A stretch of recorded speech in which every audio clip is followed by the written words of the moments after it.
warahmatullahi wabarakatuh. Waalaikumsalam warahmatullahi wabarakatuh. Wassalamualaikum warahmatullahi wabarakatuh. Alhamdulillah. Sore yang berbahagia ini kita kembali berkumpul untuk Allah Subhanahu wa taala. Yang mana ini adalah karena nikmat dan rahmat Allah Subhanahu wa taala yang memberikan kepada kita. Pada kali ini kita berada di dalam pembahasan apa? Sisi pahala. Mana pada kesempatan kemarin kita sampai kepada halaman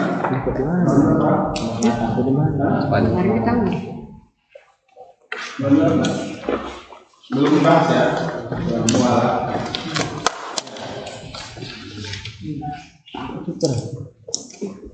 Kita sampai halaman 8, silakan dibuka semua halaman 8.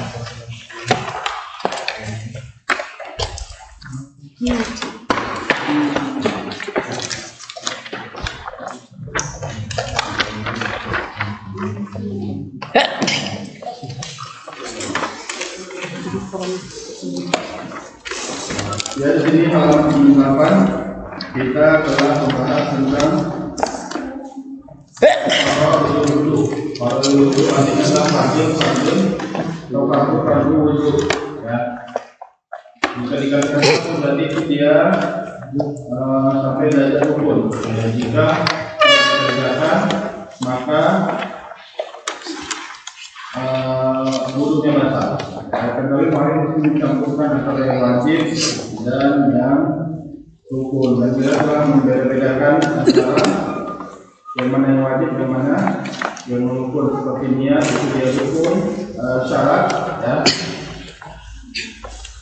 Adapun tasmiyah yang dia wajib atau sunnah, madmadah, rukun, istighfar itu rukun, dan wajib rukun. Takbir dia itu sunnah. Ya, rasul yadain ila mirfaqain rukun, masuk ra'si rukun, masuk udhun rukun, rasul rijlain rukun, takbir asal itu sunnah. Dan kita telah sampai ke poin yang 11 yaitu al-mu'alah. Apa itu mu'alah? Mu'alah yang awak dari mualah. Mualah itu yang dulu berkesinambungan. Apa itu berkesinambungan? Berurutan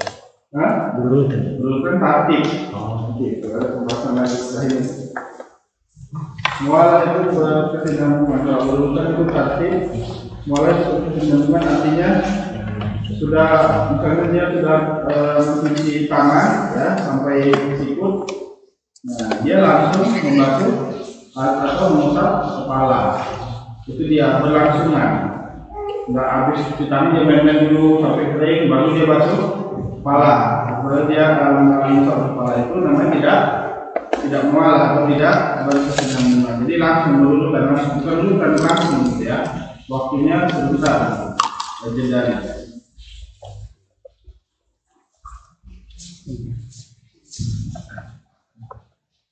Al-mualah adalah salah satu dari rukun wudhu. Adapun para ulama berbeda pendapat terhadap mualah ini, apakah dia rukun atau cuma wajib saja. Kalau nggak dikerjakan maka wudhunya nggak batal, atau kalau nggak dikerjakan wudhunya batal. Maka di sini ada istilah para ulama. Istilah itu antara dua pendapat. Yang pertama pendapat jumhur.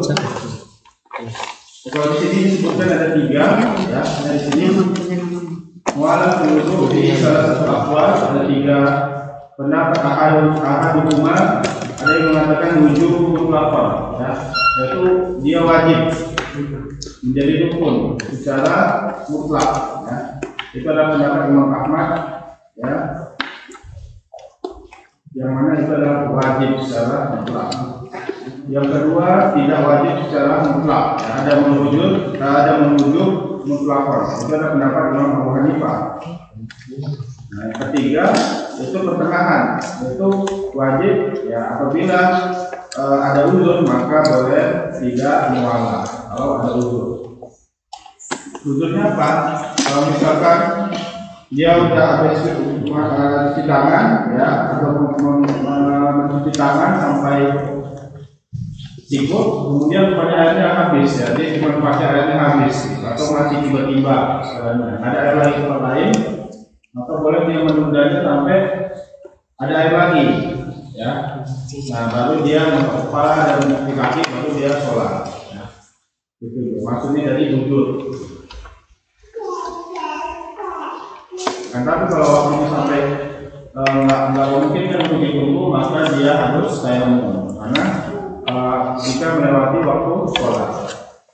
Adapun yang wajib ya antara tiga pendapat ini, Imam Ahmad ya mazhab Hambali mengatakan wajib secara mutlak. Adapun Imam Abu Hanifah mengatakan tidak wajib secara mutlak. Adapun Imam Syafi'i dan Imam Malik itu dia mengikuti Imam Ahmad, maksudnya semazhab atau sependapat dengan mazhab Hambali yaitu wajib. Yang jadi jumhurnya apa?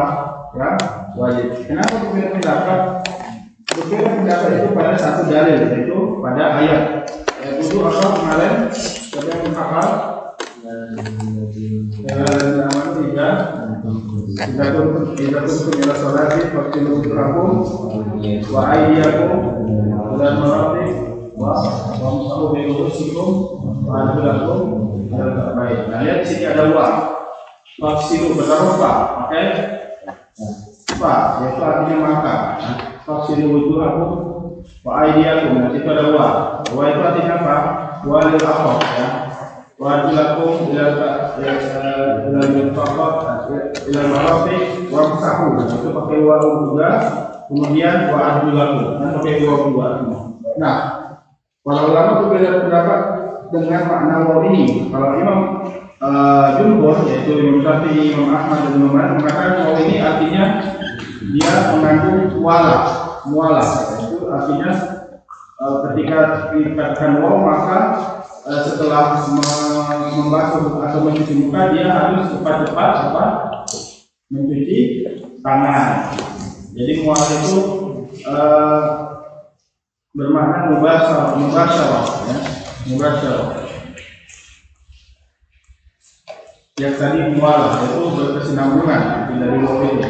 Adapun Imam Abu Hanifah tidak berpendapat begitu. Dia mengatakan bahwasanya waw itu tidak mengandung mualah. Yaitu yang penting hanya jan saja. Yang penting berurutan. Mau kapan waktunya itu tidak masalah. Itu dia kalau Imam Abu Hanifah. Tapi yang berarti adalah pendapat pendapat jumhur yaitu Imam Syafi'i, Imam Ahmad dan Imam Abu Hanifah. Dalilnya apa? Dalilnya itu lihat halaman 98 paragraf terakhir. Wajah dikatakan adilatul wujub la tatanawal illa mufarrid. La tatanawal hadis al-muwalah. Wal hadis alladhi wa umdatul mas'alah, hadis yang menguatkan atas bahwasanya muwalah itu adalah wajib, yaitu hadis dari Abu Dawud, itu dari sahabat Khalid bin Ma'dan, bahwasanya Nabi Muhammad SAW bersabda, ini Khalid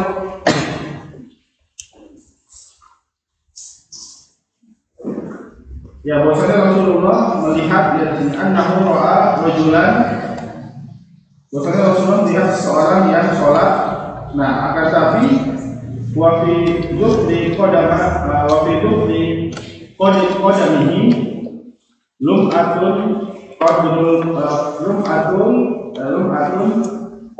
dirham, yaitu ada satu tempat sebesar dirham, itu koin zaman dulu ya, koin zaman Nabi, yaitu dirham, yaitu berbentuk koin. Nah, sebesar koin itu di ujung kaki beliau, di ujung kaki orang yang sholat ini tidak terkena air.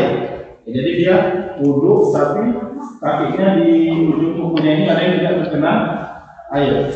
Ya, sebesar logam dirham. dikatakan. Maka Rasulullah memerintahkan dia apa? Untuk mengulang sholatnya. Ya. Untuk mengulang wudhunya baru dia sholat lagi diulang. Ya. Jadi dia sholat itu disuruh mengulang wudhu. Ya. Jadi menunjukkan bukan harus mengolah. Kenapa? Karena dia udah sholat udah kering wudhunya, airnya udah kering, tapi Nabi menyuruh apa? Mengulang wudhunya. Jadi wudhu yang sebelumnya apa? Batal karena dia belum selesai mencuci kakinya, paham? Kalau misalnya itu mualah itu tidak membatalkan wudhu, maka Nabi hanya memerintahkan untuk apa? Basuh dulu kakinya semua, lalu ulang wudhunya, cuma basuh kakinya aja sampai terkena semua, baru dia sholat lagi, paham ya? Jadi, tapi Nabi menyuruh untuk mengulang wudhunya seluruhnya, berarti ini menunjukkan bahwasanya apa? Harus mualah, ya harus berkesinambungan, karena dia udah lama, apa tidak sampai kering wudhunya, ya.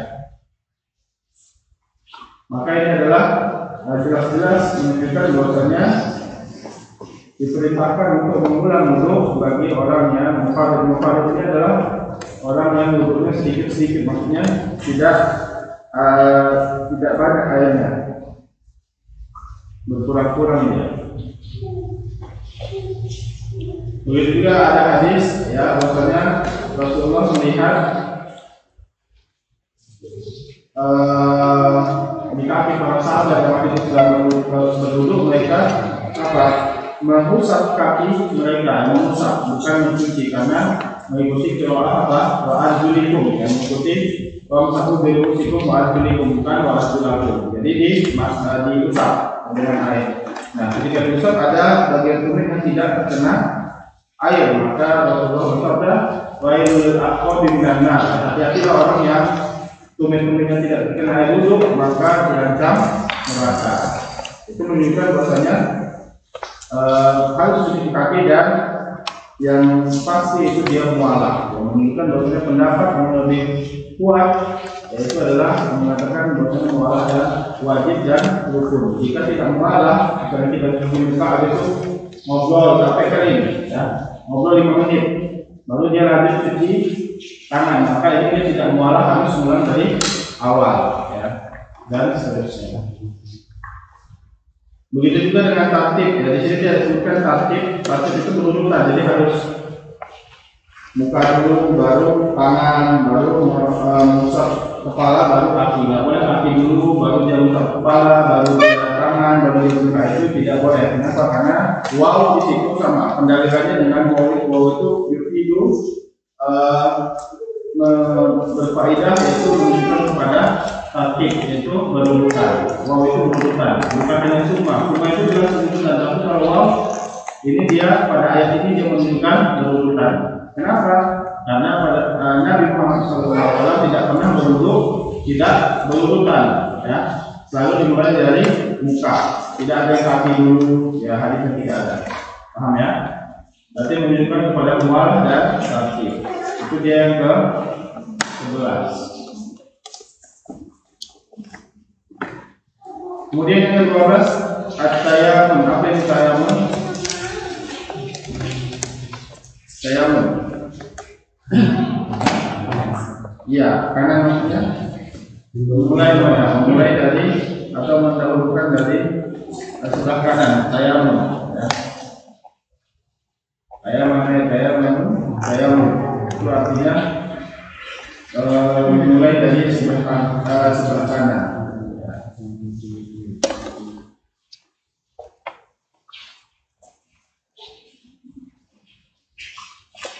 Bahwa di sini bahwa al-badu bi ghusl yamin minal yadayn wa rijlain. Pada dikali umumi ma warada fit tayammum. Di sini yaitu memulai dengan mencuci tangan, dua tangan dan dua kaki, yang mana itu kanan, maksudnya kanan sebelah kanan dari dua tangan dan dua kaki. Adapun kepala tidak ada kanan dan kirinya, di tengah dia. Begitu juga muka. Jadi yang dimaksud di sini adalah dua tangan dan dua kaki. Maka dimulai dengan kanan. Apakah ini dia menjadi syarat atau rukun? Ya. yaitu ada didasarkan dengan dalil Nabi Muhammad SAW bersabda, "Idza labistum wa idza tawaddatum fabda'u bi ayaminikum." Bi ayaminikum.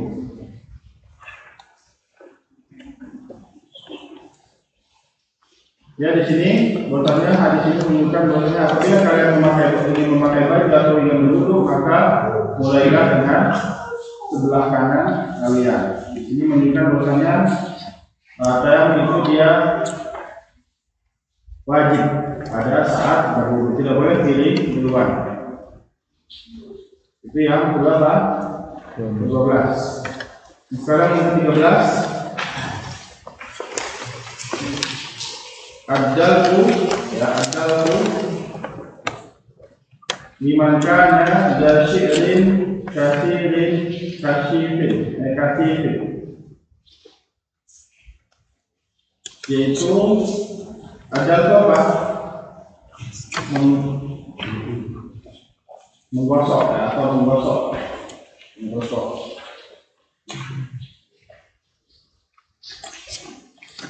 atau menekan, seperti semacam itu ya. Menggosok liman kana jasidin, ya, menggosok anggota wudu, dan mana jika anggota wudu itu orang ini dia punya bulu yang banyak. Kasifin itu yang terurai. Misalnya rambutnya, rambut nggak perlu karena rambut yang diperintahkan hanya atasnya saja, nggak perlu sampai digosok-gosok. Ya. Adapun misalkan tangan, nah kalau kaki kan hanya sampai depak, ya, tidak ada di kaki ini dulu ya, sampai menutupi kulit.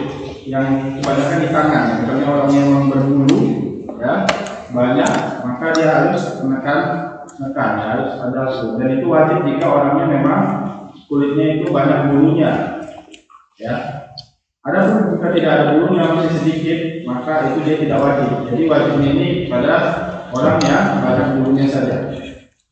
Ya nahada sya'ri fadahulu duna bulu timah yang maudihi. Ya. Dari sini bahwasanya bisa saja bulu ini dia menghalangi sampainya air ke kulit tersebut. Ya.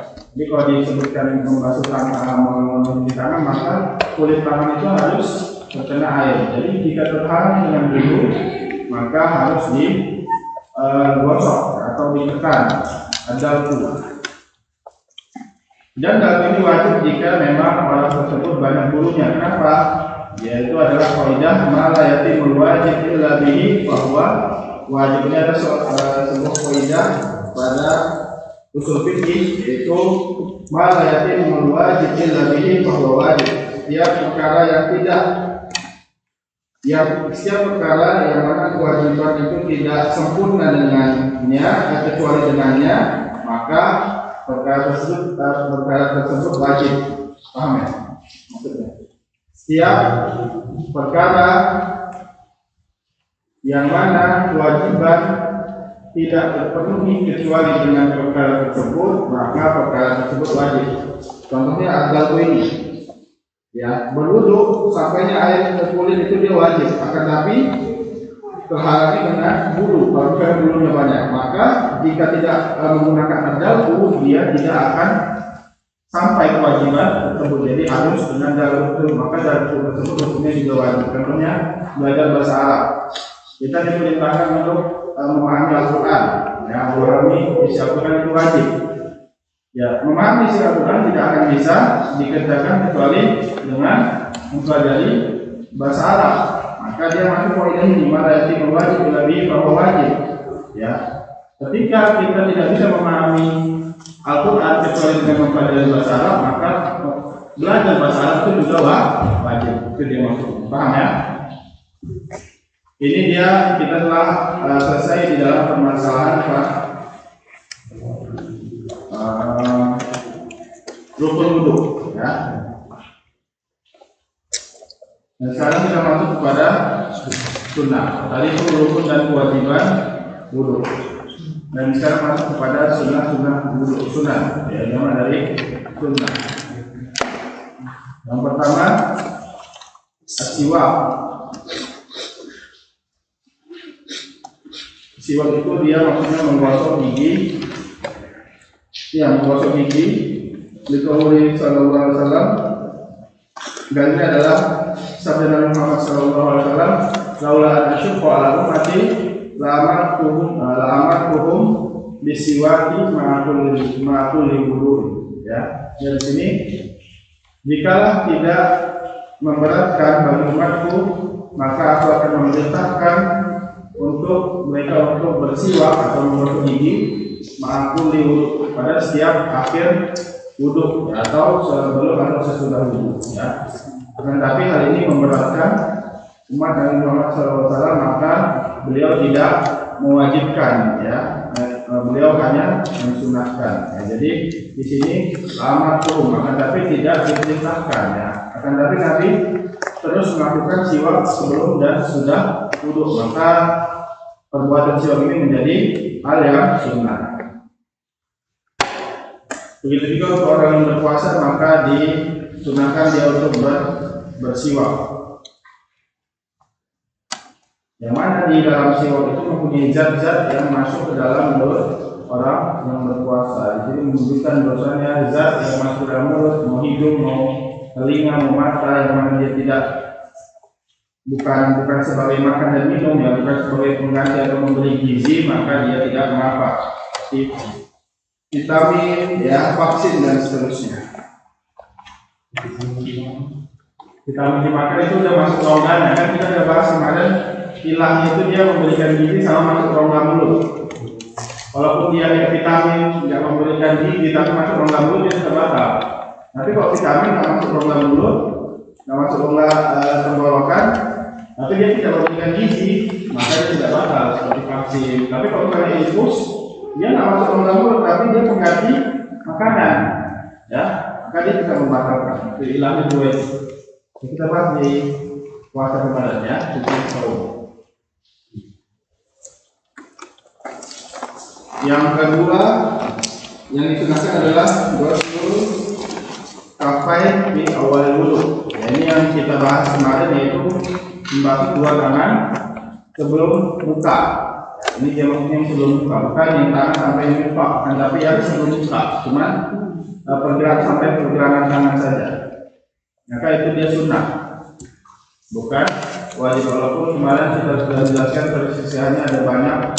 Ada yang mengatakan siap wudhu dia wajib, ada yang mengatakan sunnah, ada yang mengatakan wajibnya pada saat bangun dari tidur malam, ya, ada yang wajibnya pada saat bangun dari tidur malam dan siang. Dan yang wajib adalah ghusl kafain ini bukan sunnah saja, tapi dia wajib pada siap wudhu dari bangun malam, ya. Misalnya kita bangun subuh nih, mau sholat subuh atau sholat qobliyah, maka wudhunya itu wajib dengan dua telapak tangan ini sebelum buka. Nah, tapi kalau kita nggak tidur, yang bukan sampai tubuh nggak tidur, maka ininya mencuci tangannya itu yang sebelum buka itu sunnah. Jadi juga kalau sholat zuhur, ya, dan sholat seterusnya, maka itu semua sunnah, ya. Karena yang dimaksud adalah tidur malam saja. Bangun dari tidur malam ini adalah fal yaksil yadahu, ya, fal yakmis yadahu yadaihi qabla ayatawadda fa innahu la yadri aina batat yadahu. Dan ilahnya adalah karena dia tidak mengetahui di mana tangannya berada pada saat tidur, ya. Ada yang garuk kemana-mana, nah, maka di situ yang dimaksud ini bata. Bata itu apa? Bata ya itu dia tidur malam, ya. Adapun nama ya namu itu tidur keseluruhan. Maka Rasulullah menyebutkan dengan bata ya dahu, berarti itu hanya tidur malam. Adapun kalau tidur siang, maka mencuci dua pergelangan tangan itu dia sunnah, tidak wajib. Wajibnya ketika mau sholat subuh saja. Nah, maka di sini pada asalnya bukan sunnah, tapi kecuali dia bangun dari tidur malam. Ya, di sini disebutkan dari hadis Abdullah bin Zaid, ya, wa asfa'a ala yadayhi min at-tawr wa qasala yadayhi salatan. Dan ini menunjukkan bahwasanya perbuatan tersebut sunnah.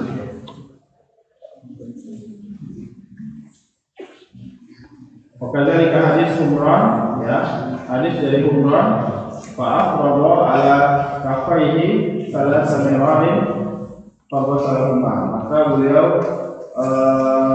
menuangkan air pada di pergelangan beliau dan mencuci keduanya. Itu dia untuk ghusl kafain di awal wudu. Yang kedua, itu termasuk sunnah kecuali apa? Bangun dari tidur malam, maka itu wajib. Yang ketiga, adalku liman lam yakun dasya'lin qawilin katifin.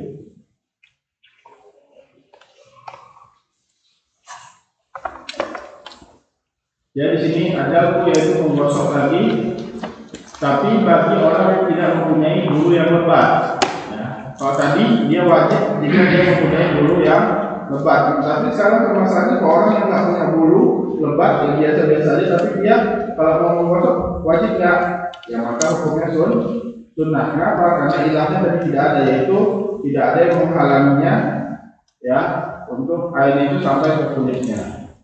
Jika ada yang menghalangi maka dibutuhkan adal ini. Jika tidak menghalangi maka tidak dibutuhkan. Jadi hanya sunnah. Ini adalah dari Abdullah bin Zaid juga, maksudnya Nabi sallallahu alaihi wasallam utia bisulusai muddin, ya. Beliau didatangkan kepada sulusai. Sulusai itu sepertiga mud, kemudian beliau menggosok biraihi. Yaitu apa biraihi? Birah itu lengan beliau.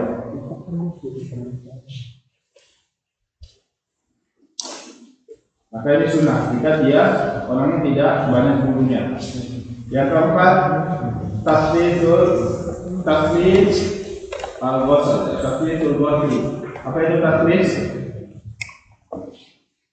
Dari kata salasa, dari kata tiga, berarti mengulang 3 kali, ya, mengulang mencuci 3 kali, 3 kali, kecuali mengusap kepala.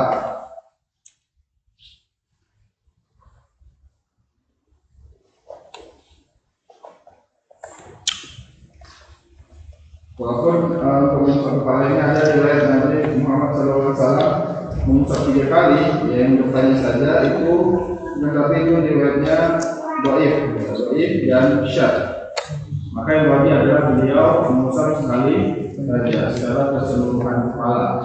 Dapat taslis ini untuk ketika mencuci muka, ya, mencuci tangan, mencuci kaki, berkumur-kumur, ya, dan seterusnya. Maka taslis ini dia sunnah. Yang wajib berapa kali? Yang wajib sekali. Kedua dan ketiga itu dia sunnah. Dalilnya adalah dari Humran Maula Utsman, Humran budaknya Utsman bin Affan. Anahu ro'a bahwa Utsman bin Affan daa bi'inai. Katanya beliau melihat Utsman bin Affan didatangkan dengan bejana yang ada airnya. Afroba ala kafaihi, maka beliau menuangkan kepada telapak tangan beliau 3 kali, kemudian mencuci telapak tangan beliau, kemudian memasukkan lagi tangan kanan beliau kepada inak tersebut, kemudian berkumur-kumur istinsyak, ya, kemudian mencuci wajah beliau 3 kali. Ya, di sini salasa, wajah ini, kemudian mencuci tangan beliau sampai sikut 3 kali, kemudian mengusap kepala beliau, dan kemudian mencuci 2 kaki salah samirahin 3 kali kita sabain hanya sampai kedua mata kaki. Kemudian beliau berkata, man tawadda'a nahwa wudu'i hadza tsumma shalla rak'ataini la yuhaddits bihi ma nafsahu ghufira lahu ma taqaddama min dzambihi. Barang siapa yang berwudu seperti wudu yang saya peragakan ini, Kemudian dia sholat 2 rakaat tanpa wala yuhdis fi nafsahu, ya, dan tidak berhadas lagi, maka dia akan diampuni dosanya, diampuni dosa yang telah lalu. Dan jika dia berduduk seperti ini dan sholat 2 rakaat, maka dosanya diampuni. Ya, dari sini harus mengambil apa? Berapa kali mencuci wajah dan kaki dan tangan beliau? 3 kali.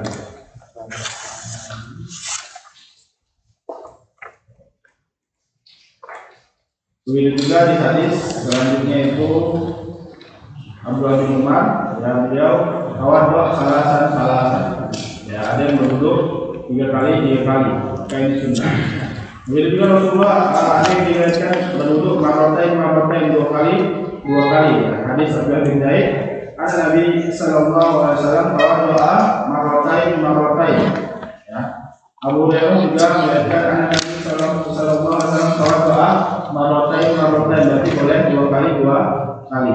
Kemudian ada juga riwayat yang menunjukkan Rasulullah berduduk maratun, yaitu sekali, 1 kali.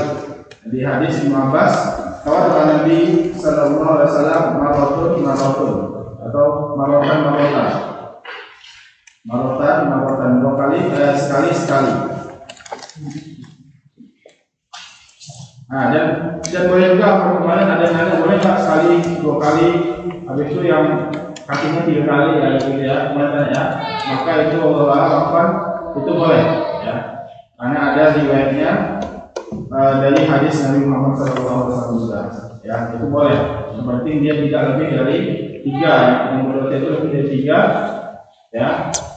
Yang wajibnya itu 1, tapi itu intinya pahalanya itu tergantung berapa kalinya. Kalau mau maksimal pahalanya berarti 3 kali. Kalau mau dengan kewajiban tadi itu sekali.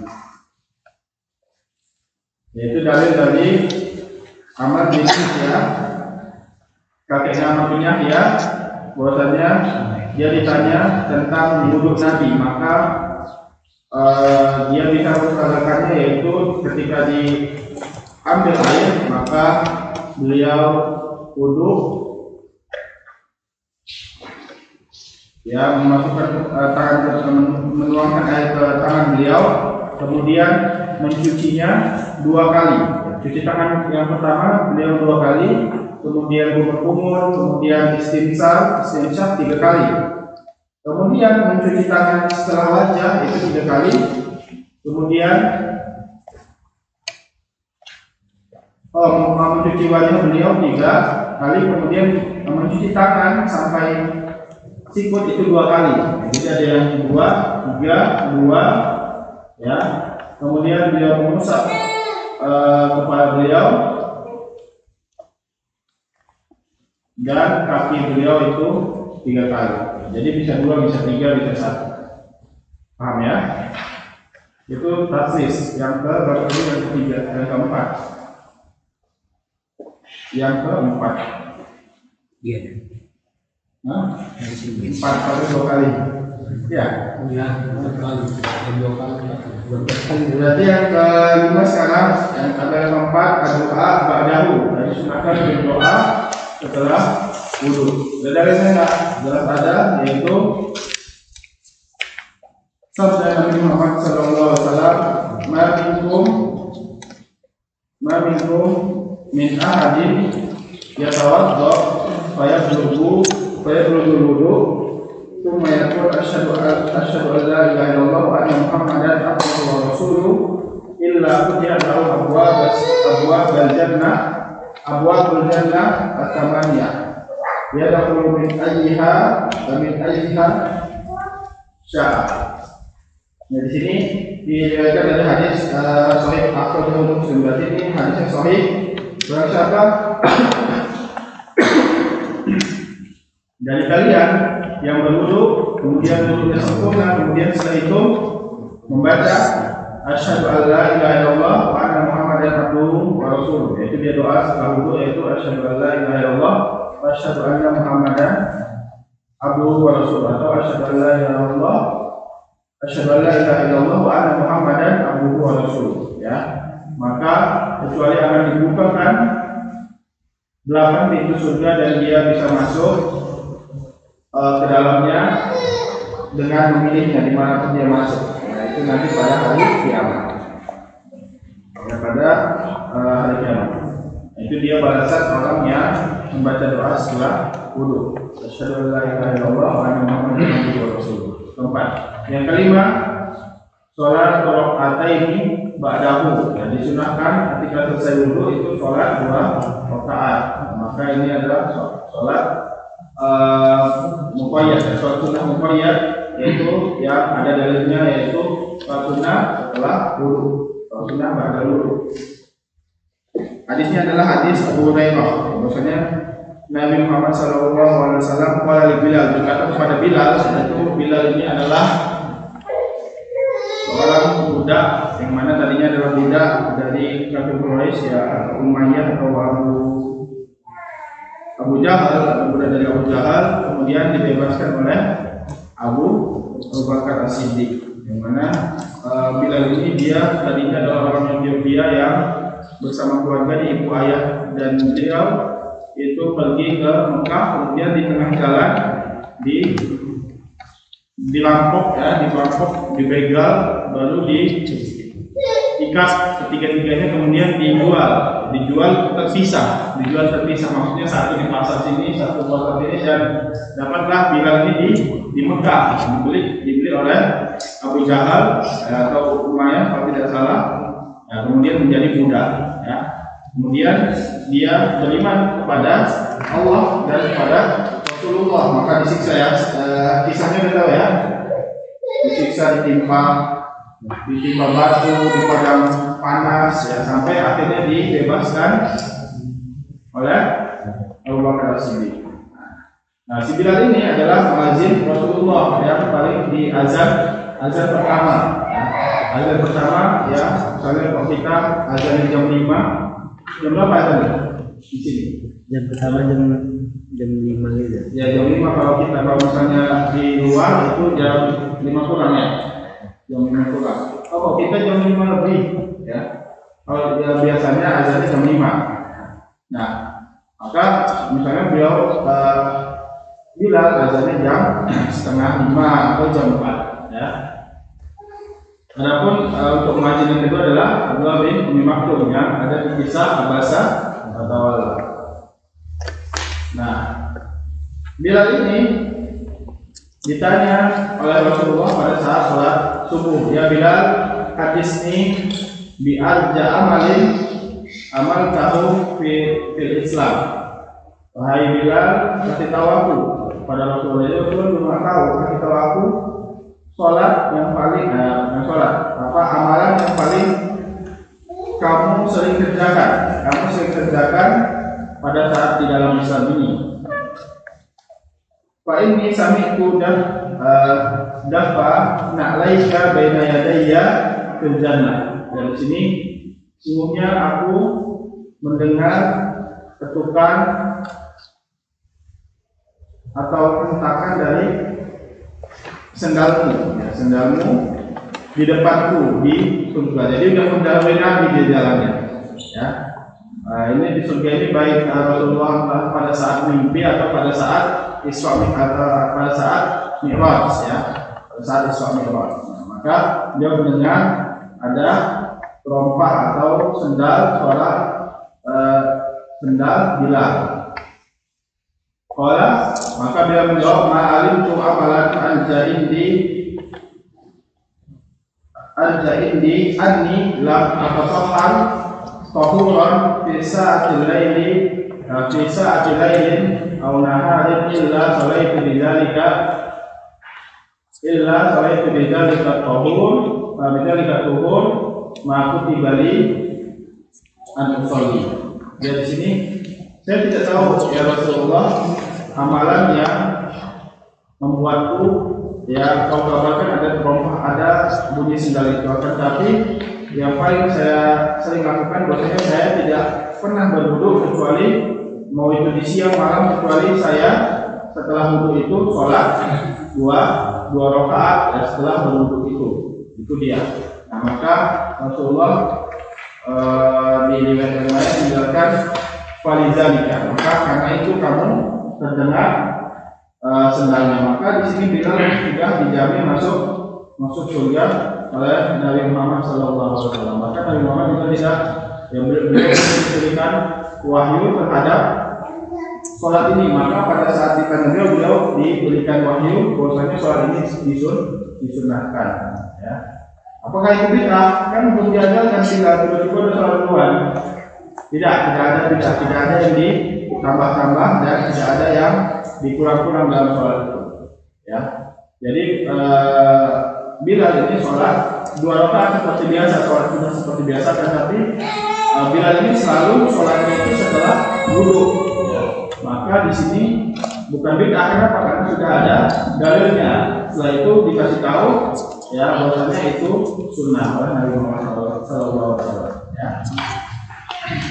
Khususkan sholat 2 rakaat setelah wudhu itu sunnah. Baik ini dia sholat takbir atau sunnah takbiriyah atau dari dalil hadis takbir, yaitu pembolehan dari Nabi Muhammad SAW. Berarti dia sunnah. Itu yang kelima, yang keenam. Itu tentang sunnah-sunnah wudhu, hal yang disunahkan dalam wudhu. Dan sekarang kita masuk kepada yajibu lahul wudhu, amalan apa yang diwajibkan baginya berwudhu. Amalan apa yang diwajibkan atasnya berwudhu.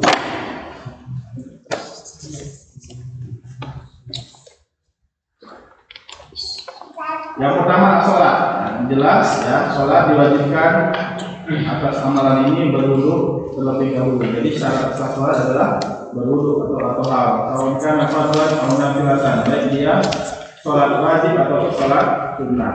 Dalilnya apa? Dalilnya adalah firman Allah SWT, A'udzubillahi minasyaitonir rajim, ya ayyuhalladzina amanu idza qumtum ila sholati faghsilu wujuhakum wa aydiyakum ilal marafiq wamsahu bi ru'usikum wa arjulakum ilal ka'bayn. Di sini idza qumtum ila sholatin atau idza qumtum ila sholat. Dan sini ma'rifat ya, ma'rifat fi siyaqil isbat, maka itu mengandung umum atau alif lam. Alif lam di sini adalah alif lam istighraqiyah. As-sholat, alif lam di sini adalah alif lam istighraqiyah, artinya mencakup semuanya, mencakup semua sholat. Ya.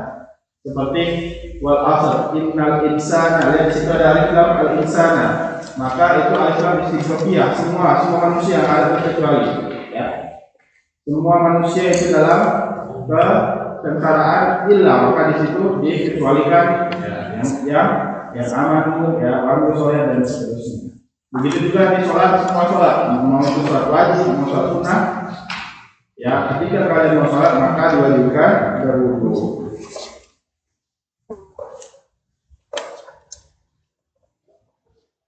Dan begitu juga dikarenakan sabda Nabi Muhammad SAW, la tuqbalu sholata man ahdasa hatta yatawaddo. Dan di sini tidak diterima sholat. Ya, di sini sholatnya dia nakirah fi siyaqi nafi, maka dia mengandung umum. Ya, man ahdasa hatta yatawaddo. Bahkan dia mudhof. Ya, setiap mudhof dia umum. Ya, terhadap mudhof ilaihnya. Jadi sholat orang yang semua orang yang sholat dari semua orang yang berhadas maka tidak diterima kecuali dia berwudhu terlebih dahulu. Itu yang pertama. Jadi amalan yang diharuskan wudhu di dalamnya adalah sholat. Kalau puasa harusnya wudhu enggak? Enggak. Bahkan tidak harus suci ya. Dia junub sebelum sahur, kemudian dia berwudhu, kemudian dia junub sebelum sahur, kemudian dia sahur, ya, kemudian azan, maka saumnya tetap sah, ya, saumnya sah. Kenapa? Karena toharoh dari hadas itu bukan syarat sah saum. Dan tapi kalau dia mau sholat subuh maka dia harus mandi wajib terlebih dahulu. Yang pertama. Yang kedua, amalan yang diwajibkan dulu adalah tawaf bil bait, yaitu tawaf di Ka'bah. Mana kedudukan ini sama seperti sholat, akan tapi 7 kali berputar 7 kali, yaitu dari sabda Nabi Muhammad SAW, at-tawafu bil bait salatun. Tawaf di Ka'bah itu pada hakikatnya adalah sholat. Illa anna Allah abaha fi qalam, bedanya sama sholat. Maksudnya kalau tawaf itu boleh berbicara pada saat mengelilingi Ka'bah 7 kali. Kalau sholat nggak boleh berbicara. Maka dia sama seperti sholat, harus tohar terlebih dahulu ya. Syarat sah tawaf adalah bertohar.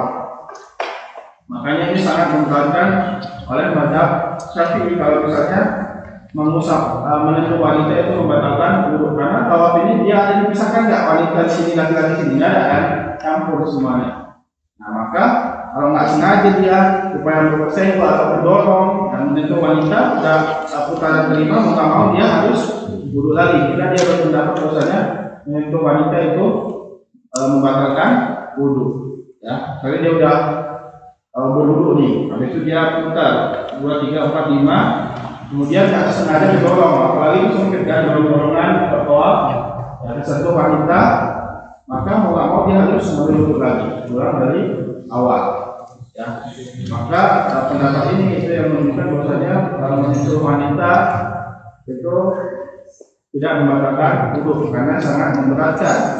Begitu juga dari yang berkuat yaitu wajah lamas tumun nisa, ya, maksudnya lamas tumun itu bukan menyentuh tapi jima, berarti menyentuh tidak membatalkan wudhu. Ya. Apa?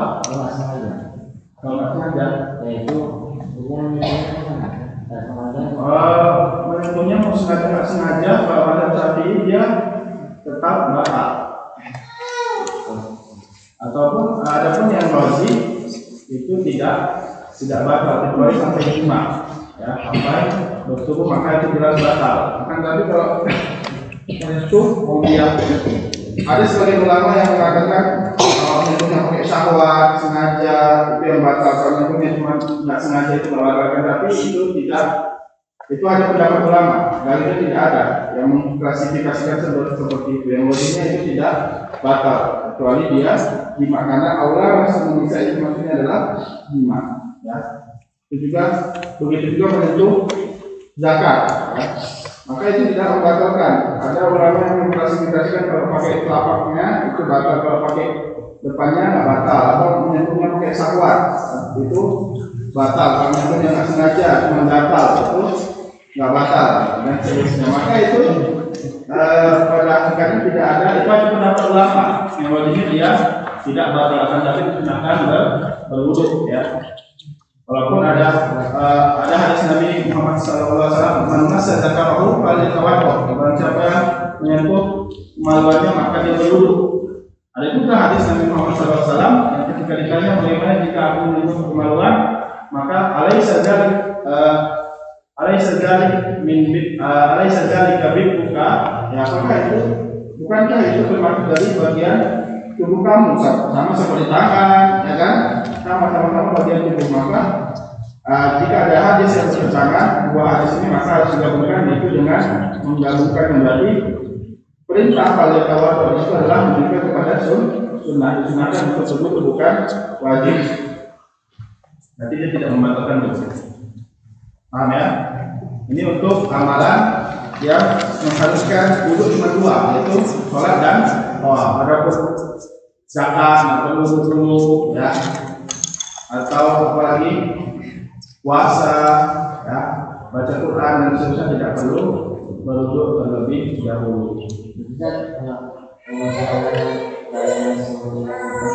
Mutahharun itu dibahas nanti, maksudnya bukan manusia, malaikat. Tidak ada yang menunjuk Al-Quran ya ketika disampaikan dari atas langit ke-7 karena Muhammad kecuali mutahharun ya. Maksud dari tafsir ini adalah malaikat yang walinya. Malaikat suci. Iya, mutahharun. Tidak pernah melakukan dosa. Ya. Adapun memegang itu maka dia tidak diwajibkan, tapi disunahkan berwudhu terlebih dahulu. Nanti ada berlakuan. Apa? Untuk menyelidiki Iya, nggak punya. Ya, nggak punya. Mereka tidak punya sahabat, ya. Mereka hanya mengerjakan perintah dari Allah dan tunduk. Ya, bahkan ketika disusul kepada Adam saja, nggak masuk akal kan? Sebenarnya itu kepada Tuhan kan? Tapi sujud kepada Adam, mereka tetap mengikuti. Kecuali iblis, karena iblis bukan malaikat, dia dari bangsa jin bedanya. Jin diberikan syahwat atau kesempatan atau peluang buat membangkang sama seperti manusia. Paham ya? Itu bisa ada waktunya, sedikit lagi ya. Kita menit banget. Lihat sekarang halaman 105 bab selanjutnya al-umur lati yustahabu laha al-wudu. Kalau tadi hal yang harus diwajibkan wudu yaitu ada dua, yaitu sholat dan tawaf. Kalau ini hal yang disunahkan wudu sebelumnya itu ada beberapa hal. Yang pertama indah zikrullah, ketika menyebut nama Allah azza wa jalla. Yaitu dari hadis Al-Muhajir bin Mas'ud ya radhiyallahu anhu, seorang sahabat, bahwasanya Nabi Muhammad sallallahu alaihi wasallam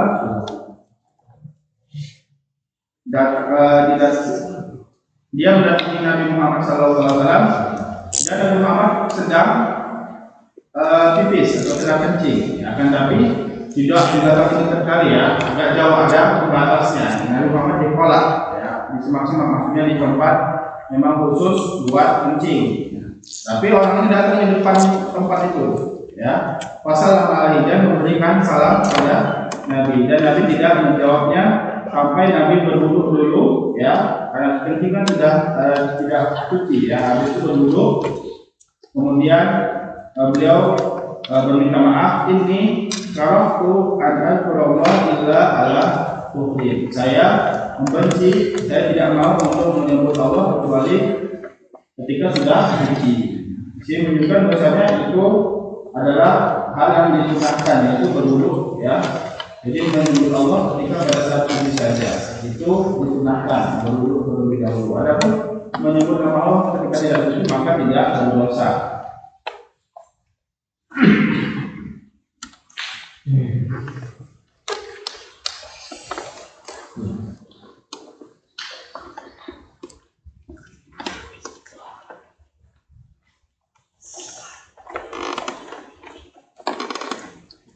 Ya, di sini halaman 106, halaman selanjutnya. Yang kedua, indah kulli sholatin, ya, setiap mau sholat. Maksudnya apa? Kalau tadi kan sudah dibahas nih tentang sholat. Sekarang dibahas lagi. Maksudnya ketika dia sudah suci, belum batal nih, habis itu dia mau sholat, dia wudu lagi. Nah, maka itu sunnah. Dan nanti kalau dia tidak suci, maka itu wajib. Kalau dia sudah suci, ya, tapi dia mau sholat, maka dia wudu lagi, maka itu sunnah. Indah kulli sholat. Itu dari hadis Abu Hurairah radhiyallahu anhu, qala Rasulullah sallallahu alaihi wasallam, "Qala asyqa al-ummati amatuhum indah kulli sholatin biwudu." Ya, indah kulli sholatin biwuduin wa ma'akul biwudu bisiwakin, ya. Jika tidak menyusahkan umatku, maka aku akan memerintahkan mereka untuk sholat setiap kali wudu, setiap sholat, dan pada setiap wudu mereka bersiwak. Tapi yang tidak diperintah hanya disunahkan. Karena di sini laula al-syuqqa, berarti beliau belum memerintahkan, belum mewajibkan, ya, hanya menyunahkan karena beliau melakukannya.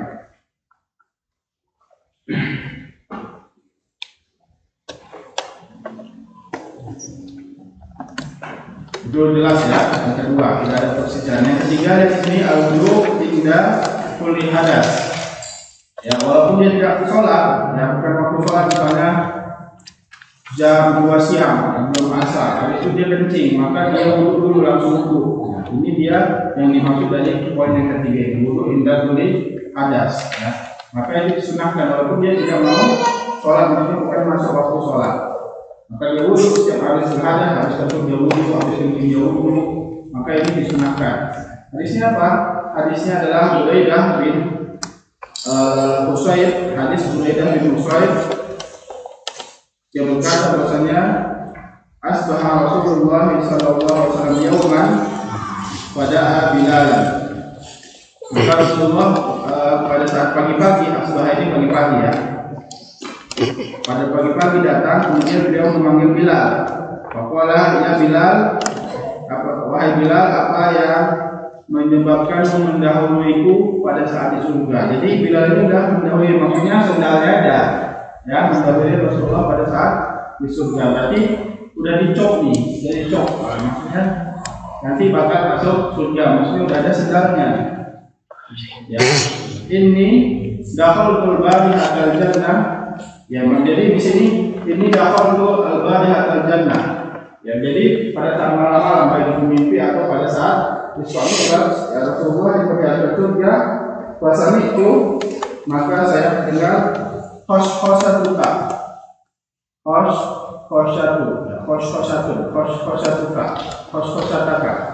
itu apa?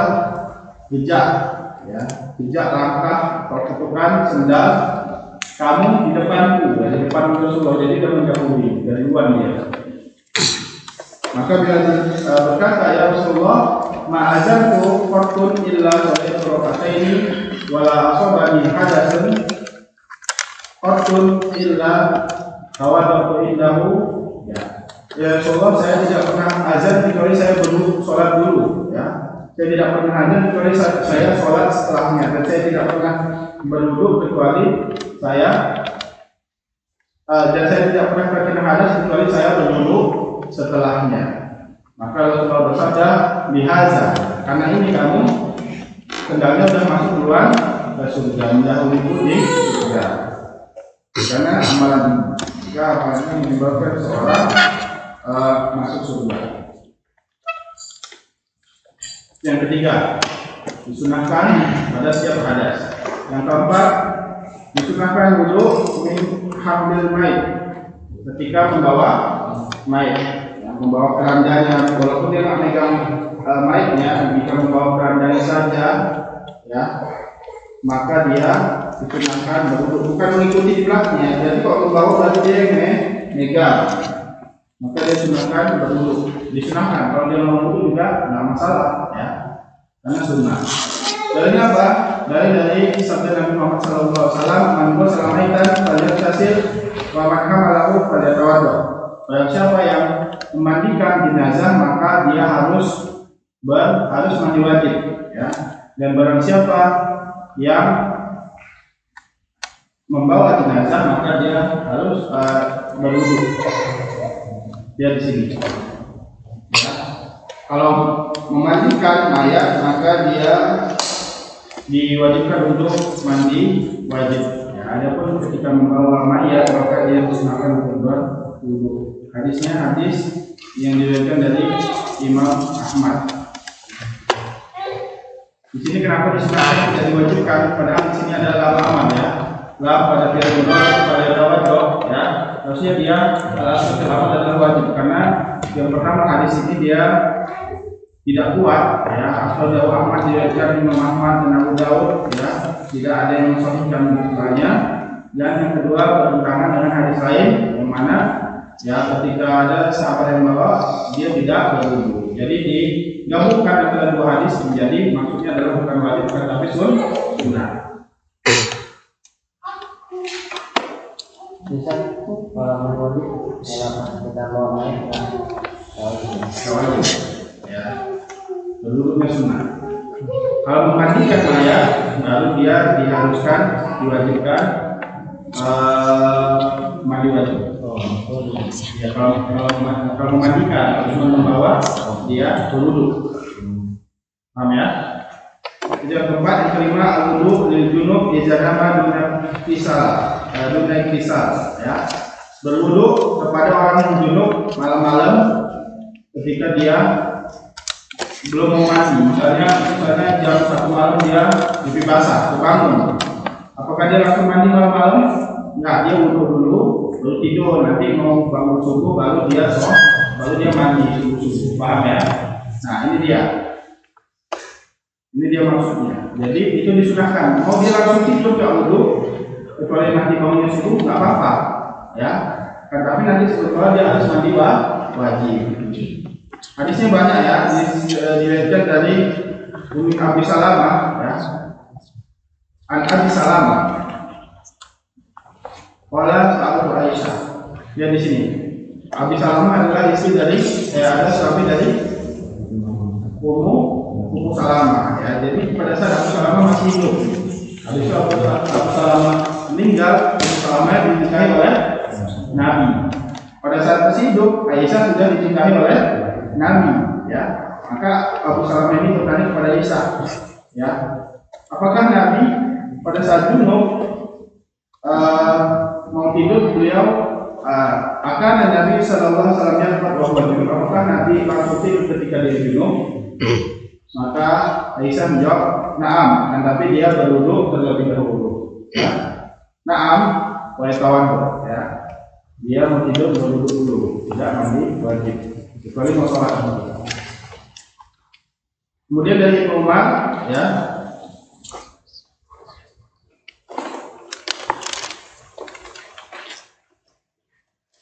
Bahwasanya Umar bertanya kepada Rasulullah, ayat Al-Quran apakah boleh tidur ketika junub? Maka Rasulullah menjawab, "Na'am, idza tawaddu ahadukum falyaqut wa huwa junub." Ya, ketika sudah wudu maka boleh tidur. Maka di sini disunahkan untuk berwudu. Itu yang kelima. Yang keenam, wudu lil junub idza arada al-aqal, ya. Al-wudu lil junub idza arada al-aqal. Wudu untuk orang yang junub ketika mau makan. Ya di sini tadi ketika mau tidur, ya. Sekarang ketika mau makan maka dia disunahkan untuk berwudu terlebih dahulu. Berarti belum masuk waktu sholat, habis itu dia memakan. Nah, diriwayatkan dari hadis Aisyah radhiyallahu anha, bahwasanya karena Rasulullah jika kan junub Rasul ketika junub fa'arada ayakula aw yanama, ketika mau makan atau mau tidur, lawan doa wudu aku di sholat. Ya, jadi beliau berwudu seperti wudu beliau ketika mau sholat. Maka ini disunahkan. Itu yang ke-6. Yang ke-7, mu'awadatul lil jima', ya. Nah ini agak pembahasannya untuk orang yang belum nikah, ya. Tapi nggak usah kita bahas saja. Mu'awadatul lil jima' itu apa? Mengulang ketika bergaul suami istri, hubungan suami istri. Jadi diriwayatkan Abu Sa'id Al-Khudri, ya, radhiyallahu anhu, jadi Rasulullah sallallahu alaihi wasallam bersabda, "Idza ahadukum ahlahu tsumma arada ayyamu falyatawadda." Ketika seorang telah melakukan hubungan suami istri, kemudian dia ingin mengulangi, maka dia wudu dulu, ya. Nah, baru nanti mandi wajibnya ketika setelah apa? Sudah masuk waktu subuh atau sebelum subuh baru dia wudu ketika mau sholat subuh. Nah, itu yang ke-7. Yang ke-8, wudu minal qaid, ya, wudu ketika setelah muntah, ya, wudu habis muntah, qaid muntah. Hadis Sa'dan bin Abi Thalhah dari Abi Darda, bahwasanya Rasulullah sallallahu alaihi wasallam pada suatu hari muntah, kemudian fa'aftara, kemudian beliau membatalkan sholatnya, kemudian beliau batal sholat, kemudian berwudu, ya. Ya, ini dia hadisnya menunjukkan bahwasanya wudu itu sunnah setelah muntah. Tetapi di sini Rasulullah batal wudunya. Apakah wudu itu membatalkan sholat? Sudah kita bahas bahwasanya hadis ini sudah dimansuh, sudah diangkat syariatnya. Maksudnya ada hadis setelah ini yang datang bahwasanya Rasulullah muntah, habis itu Rasulullah tetap melanjutkan saum beliau. Jadi bertentangan bahwasanya hadis ini lebih dulu dikatakan Rasulullah bahwasanya dia itu syariat sudah diangkat hadis ini. Jadi mansuh, ya. Mansuh itu artinya dihapus. Syariat bahwasanya qaid itu atau muntah itu membatalkan wudu jika tidak sengaja. Kalau sengaja dia jelas membatalkan wudu. Itu yang ke-8. Yang ke-9, wudu min akhir masat sunnah, ya. Wudu dari makanan yang disentuh api, maksudnya makanan panggang, ya, makanan yang panggang, kena api atau kena baranya, ya, dibakar, itu disunahkan untuk berwudu setelah makan itu. Yaitu diriwayatkan dari Aisyah Rasulullah SAW bersabda, "Tawadahu mimma masatinna," ya. Berwudulah dari makan makanan yang terkena api. Ini akhrajahu Muslim, berarti jelas-jelas apa? Jelas-jelas sahih. Dan lihat halaman 10. Selanjutnya nomor 10, poin 10, yaitu ketika hendak tidur. Indah maksudnya ketika hendak tidur disunahkan untuk berwudu. Yaitu dari hadis Al-Bara bin Azib, ya, Rasulullah SAW bersabda, "Idza ataita marja'uka," ketika kamu mau mendatangi tempat tidurmu, maka wudulah seperti wudu sholat, ya. Kemudian menghadap kanan, disunahkan sebelum tidur menghadap kanan, disunahkan tidur menghadap kanan. Kemudian katakanlah atau berdoalah, "Allahumma aslamtu wajhiya ilaik, Allahumma aslamtu wajhiya ilaik, wa fawwid amri ilaik, wa fawwadtu amri ilaik, wa alja'tu dhahri ilaik, rahmatan wa rahmatan ilaik, la malja'a wala manajan minka illa ilaika. Allahumma amantu bi kitabika alladzi anzalta wa bi nabiyyika alladzi arsalta." Nah, sampai situ. Ya. Kemudian Rasulullah berkata, maka ketika kamu tidur habis mati tiba-tiba, maksudnya nggak bangun lagi, maka kamu berada di dalam fitrah atau di atas kesucian. Pantala fitrah, ya. Dan menjadikan doa itu sebagai perkataan terakhir kamu sebelum tidur. Berarti kalau dia nggak bangun lagi, berarti itu perkataan terakhir dia, ya, berdoa. Itu dia, ya, disunahkan untuk berwudu sebelum tidur. Nah, sekarang sebelum kita masuk ke pembahasan itu, insyaallah pada pertemuan minggu depan, ya, halaman 117. Tapi ini ada permasalahan dulu, yaitu tadi yang ditanyakan, ya, ketika masalah tentang wudu ketika mau apa?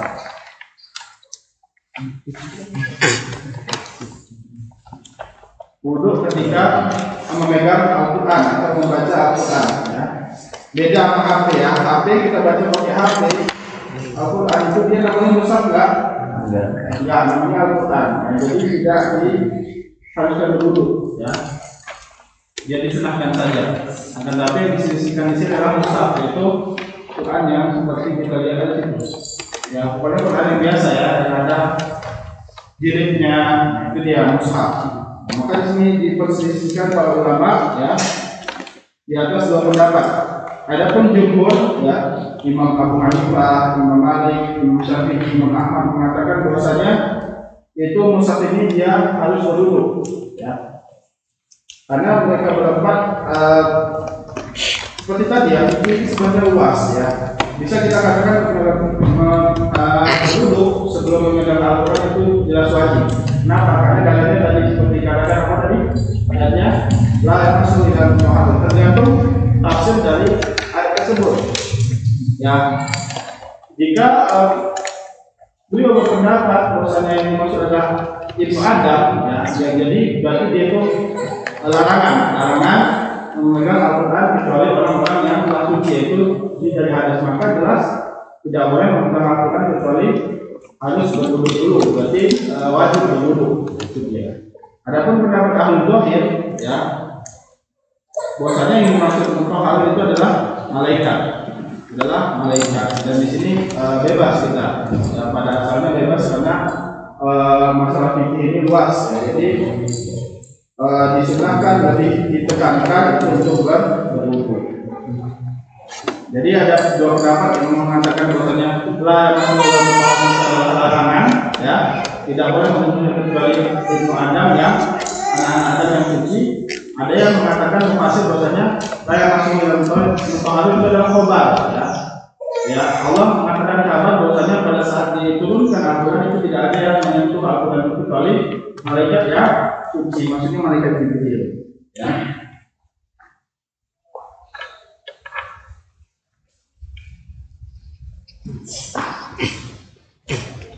Ya, adapun dalil yang mengatakan ada yang menguatkan Imam Al-Baqi ini jumhur mengatakan bahwasanya ada sabda dari Nabi Muhammad SAW hadis la yamassul Quran illa thahir, tidak boleh seorang memegang Al-Quran kecuali dia harus suci. Adapun hadis ini akan tetapi hadis ini adalah hadis dhaif yang diriwayatkan Imam Malik bin Muwatta, dhaif, ya.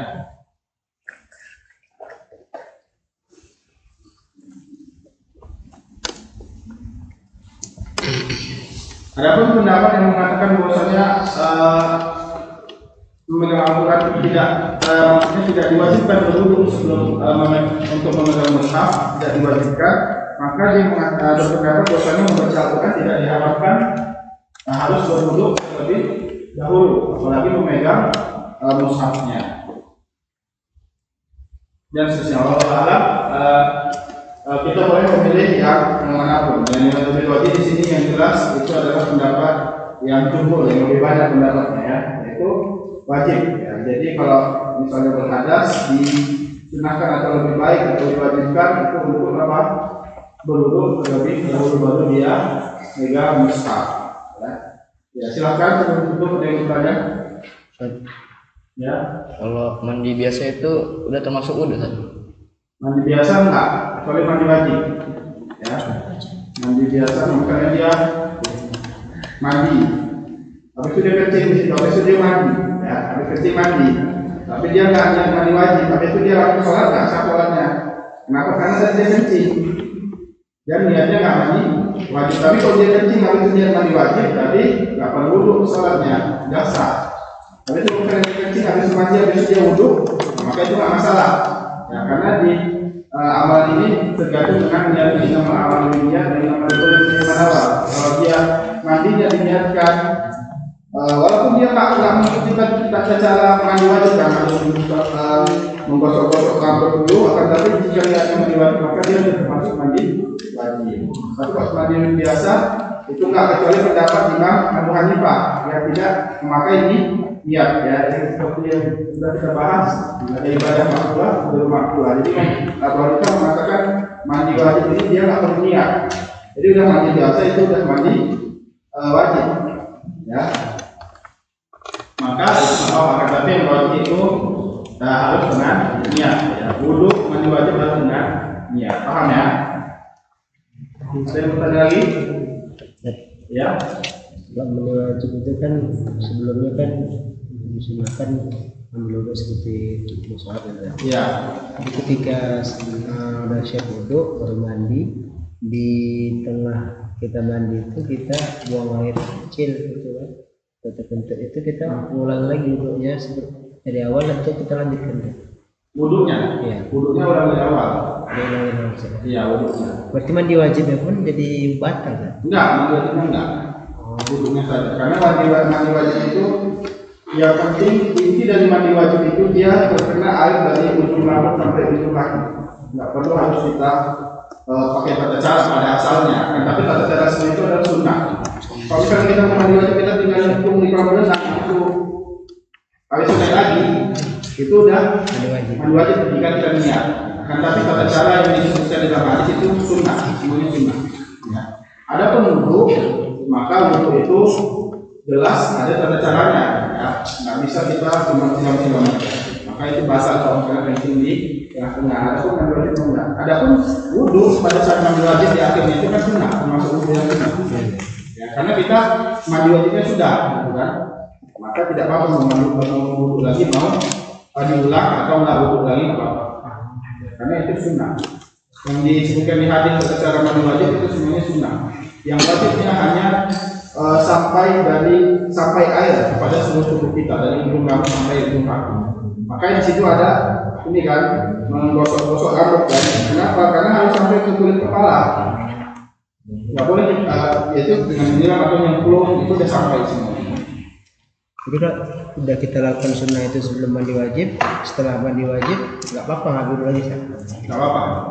Karena mandi wajib itu udah termasuk atau penghilang hadas atau alkohol yang besar. Kalau kita udah mandi wajib nggak perlu wudhu, ya perlu wudhu. Kecuali kalau misalnya kita berhadas, kita wudhu maka harus mandi wajib. Tapi kalau kita kencing habis mandi wajib nggak perlu wudhu. Ya, karena mandi wajib ini udah lebih besar, derajatnya lebih tinggi daripada wudhu. Ya. Juga kita mau ngambil lagi nggak masalah sah. Nggak masalah, itu sunnah nggak termasuk, nggak wajib ya. Sunnah. Kalau nggak wudhu pun nggak apa-apa, tapi mau dapat pahala ya sunnah. Ada lagi? Ada yang ditanyakan? Jika tidak ada, kita cukup dengan doa penulis. Subhanallah wa bihamdika, asyhadu an la ilaha illa anta, astaghfiruka wa atubu ilaik. Assalamualaikum warahmatullahi wabarakatuh. Waalaikumsalam.